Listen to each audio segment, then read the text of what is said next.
Hello everyone, this is Dr. MS Khan from History Gems. In this lecture, we are going to learn about very interesting topic, Partition of Bengal.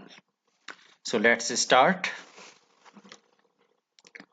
As far as this partition is concerned, the Presidency of Bengal had vast areas which comprised Bengal proper, Bihar, Odisha, Chota Nagpur, Assam, and some other remote areas with a huge population of 78.5 million and which was extended to an area of 1,90,000 square miles. Therefore, the British government considered this province to be too large to be administered effectively, and they want to divide Bengal into two provinces. The main person who was responsible for this partition was Lord Curzon. He was an staunch imperialist and he followed very repressive policies from the very beginning.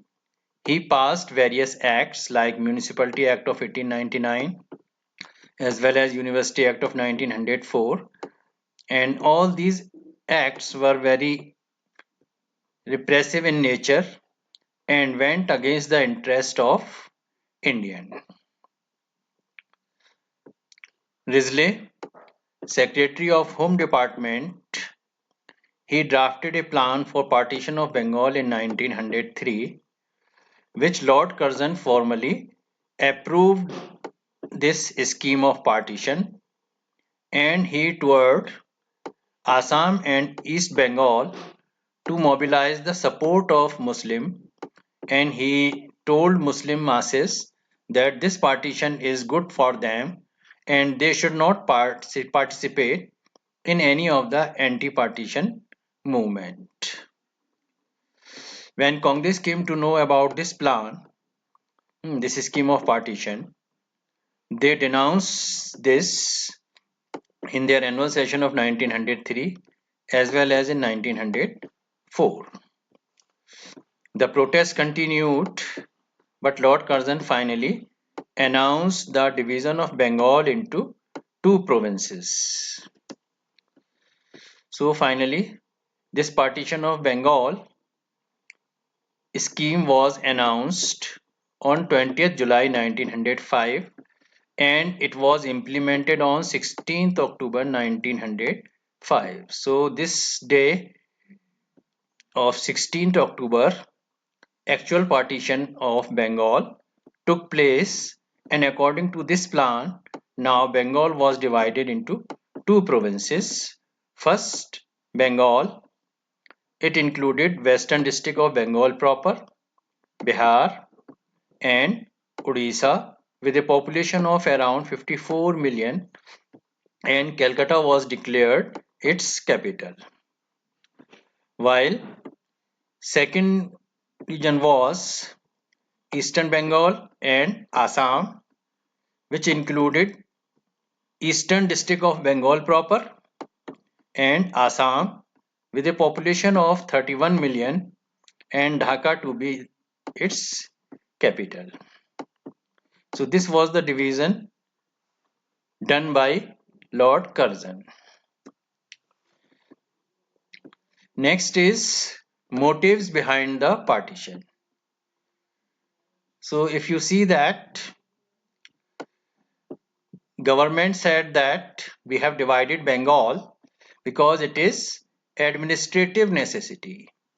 They said that this Bengal province is very large and we cannot administer it effectively. That is why we want to divide Bengal so that our administration becomes smooth and we can handle it effectively. So second reason they gave that this region is too large to handle effectively and that is why partition is required. As well as they said that we want to implement development scheme in the backward areas. And because of its large size, we are unable to implement these scheme. That is why, if it will be divided, then we will implement some scheme there. But this was not their real motive. Their real motives were something else. One of the motive was to crush Bengali nationalism, because at that time Bengal was the nerve center of all political activities, and Indian National Congress was also very active in this region. They were carrying out their agitation against various policies of British. So that is why British wanted to crush Bengali nationalism, and their main purpose was to crush Hindu-Muslim unity, because the British realized that Hindus and Muslim together are a workforce, and if they will remain together, then they cannot implement their policies whatever they like. So they thought that if we will divide them on communal line, then our work will become easier, and we can carry out our administration without any opposition.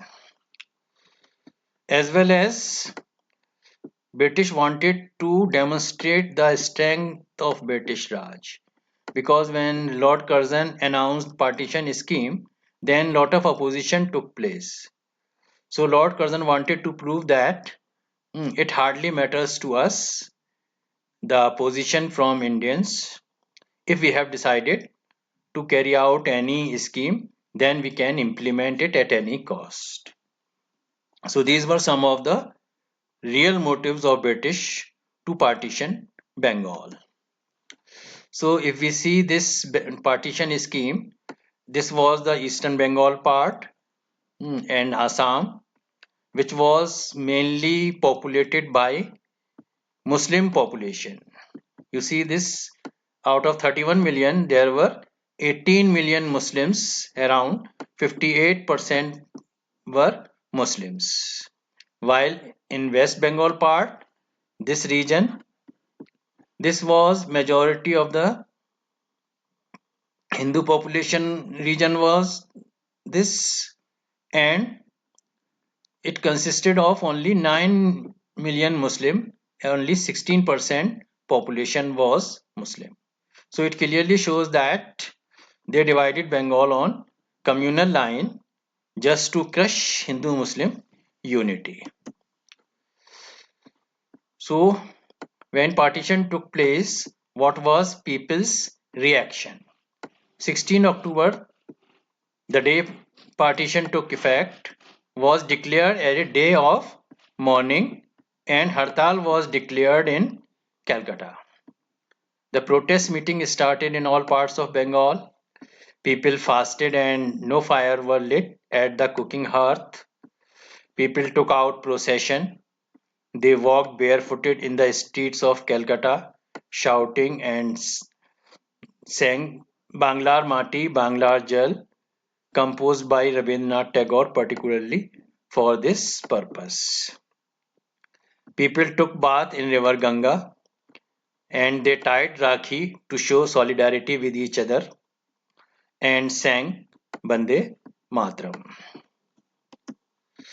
Anand Mohan Bose and Surendra Banerjee, they addressed two huge rallies and collected a sum of rupees 50,000 for carrying out anti-partition movement. Rabindranath Tagore, he composed his famous patriotic song Amar Shonar Bangla, which was sung by thousands of people at that time. Anand Mohan Bose, he laid the foundation stone of Federation Hall, which was to be the symbol of unity of Bengal, as well as a mammoth representation with signature of about 7,000 people of East Bengal was submitted to the Secretary of State. So in that way, the agitation and demonstration continued in all parts of Bengal as well as in India. But These demonstrations carried out by them failed to draw immediate attention of British government, and the moderate method of prayer, petition and resolution did not bring any result. Now it gave an opportunity to the assertive nationalists to lead the national movement. Finally, assertive nationalists proclaimed very radical approach of Swadeshi and boycott as their program of action. We will discuss this Swadeshi and boycott movement in next video. I hope this lecture was informative. Thanks for watching the video. Do like and share the video, and do not forget to subscribe our channel. Till then, take care.